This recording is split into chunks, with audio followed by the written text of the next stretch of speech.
પ્રક્રિયા 2NO + O2 2NO2 માં કદ શરૂઆત કરતા અડધું કરવામાં આવે જો આ પ્રક્રિયા O2 ની સાપેક્ષે પ્રથમ ક્રમની હોય અને NO ની સાપેક્ષે દ્વિતીય ક્રમની હોય તો આ પ્રક્રિયા વેગ શરૂઆતના દર કરતા કેટલો હશે?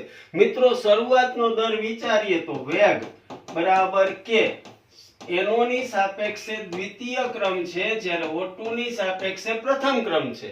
હવે તમે શું કર્યું તો કે દબાણ વધારીને કદ અડધું કરો એનો મતલબ સાંદ્રતા બમણી થશે અને બમણી થાય એટલે નવો વેગ કંઈક આવો થશે 2NO² 2O2.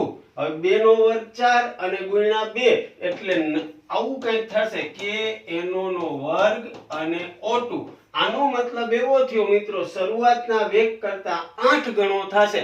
દબાણ વધારીને બમણું કર્યું એટલે આ કદ કેવું કર્યું? અડધું. એનો મતલબ સાંદ્રતા હોય એના કરતા બમણી થાય એટલે 8 ગણો વેગ થશે.